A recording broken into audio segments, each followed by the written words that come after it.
몇 살이신가요? 정희요. 무심코, 무심히 묻는 나이. 나이가 개인을 다 설명할 순 없잖아요. 우리는 하루에도 몇 번씩 타인이 나이를 묻고 나이를 통해 삶을 가늠하고 그에 맞춰 태도를 수정한다. 실례하지만 몇 살이세요? 라는 질문은 실례라는 단어가 붙지만 한국 사회에서 관계를 맺기 위한 가장 효율적인 질문이자 상대를 특정 짓는 가장 빠른 방법이기도 하다. 인종, 성별, 계급 차별에 날이 선 사람들조차 유독 나이 완장 앞에서는 무뎌지곤 한다. 나이 묻는 사회는 우리 사회가 당연한 질서로 받아들여온 연령주의 민낯을 정면으로 파헤친 책이다. 지난 14일 명지대 종합관 연구실에서 만난 정의옥 명지대 교수는 자신을 뜻밖의 문장으로 소개하며 인터뷰의 문을 열었다. 저 또한 편견이 많은 사람입니다. 하지만 우리가 그 촘촘한 편견의 굴레에서 조금은 자유로운 사회를 살았으면 하는 바람을 가진 사람이에요. 라고 자신을 소개했다.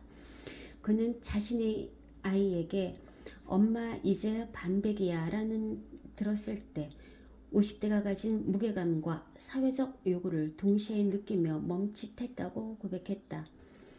정치학자인 그가 왜 유독 한국 사회에서 비가시화된 나이라는 변수에 집착하게 되었는지 그 강고한 위계 사회의 속살을 함께 들여다보았다. 서구에서 연령주의는 주로 노인 차별에 집중되어 왔고 오랜 시간 공론장에서 법적, 제도적 제재의 대상이었다. 반면 한국의 연령주의는 노인뿐만 아니라 어린이부터 청년, 중장년에 이르기까지 전 생애 주기를 서열화하고 압박하는 독특한 양상을 보인다. 정 교수는 이를 다중적 연령주의라고 불렀다. 그는 서구의 에이지즘이 고령층을 향한 일방향적 차별이라면 우리나라는 모든 세대가 서로에게 멸칭을 퍼붓고 있어요. 어린이에게는 초당, 잼민이, 청년에게는 삼포세대, MZ, 중장년은 영포티, 노인은 뜰탑충, 연금충이라 부르죠. 전염병이 돌 때 병원균들이 결합해 변이 바이러스를 만들듯 우리 사회는 먼저 생겨난 멸칭이 대상에게 알려진 순간 다른 멸칭을 만들어냅니다.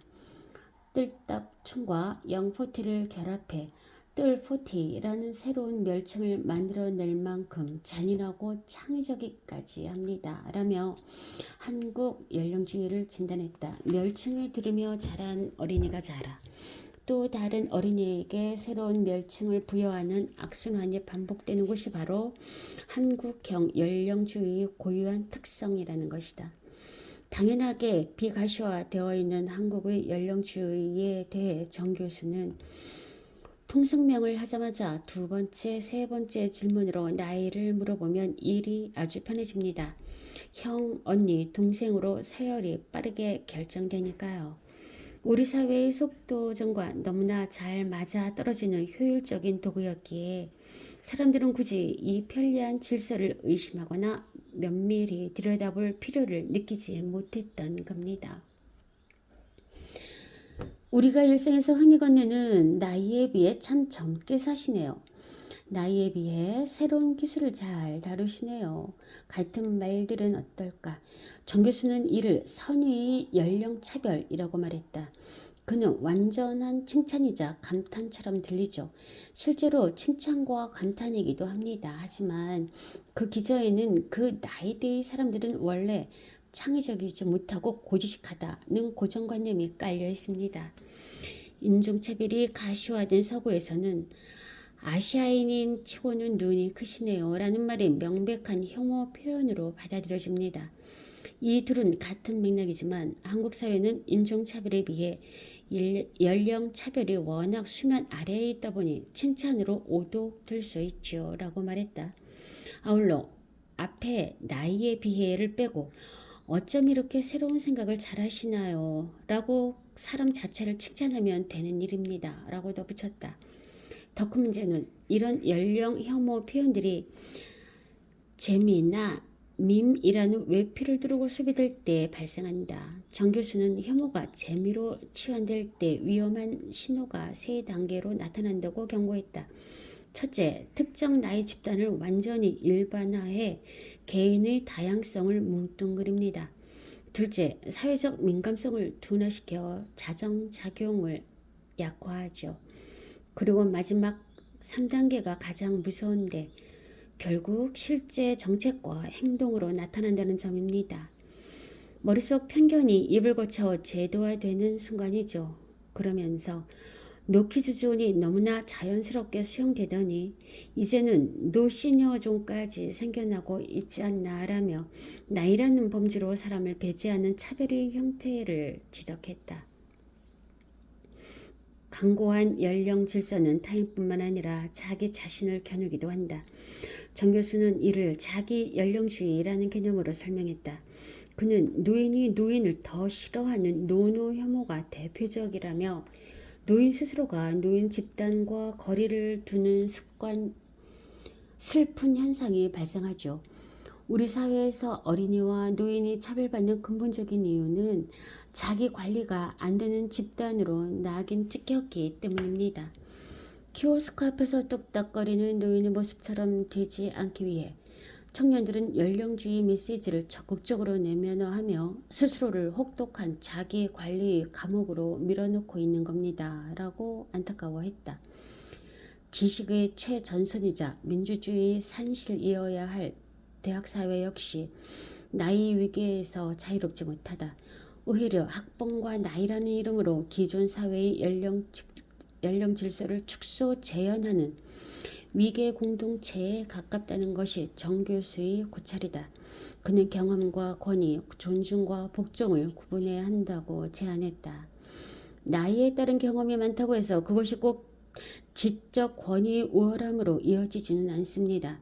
후배나 제자의 판단이 더 옳을 수 있다는 가능성을 열어두어야 합니다.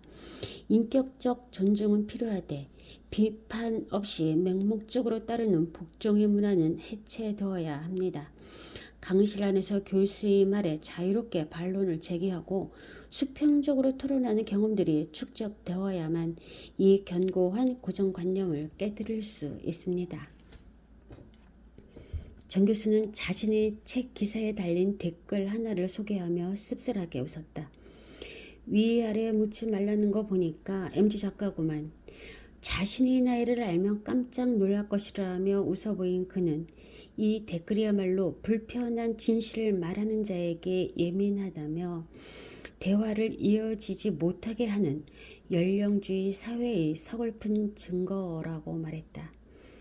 그는 이 책이 단순히 나이 차별을 없애자는 구호로 읽히지 않기를 바란다고 했다. 그저 나도 모르는 사이에 타인을 나이라는 프레임으로 보고 있었구나. 나 역시 그 기준에 맞춰 스스로를 검열하고 억누르고 있었구나를 깨닫는 작은 균열의 계기가 되었으면 한다고 전했다. 정 교수는 이제 나이보다 사람을 먼저 보는 사회, 나이보다 상대가 무엇을 좋아하는지, 어떤 것에 관심이 있는지를 먼저 묻는 사회로 건너가야 할 때라고 말하며 인터뷰를 마쳤다.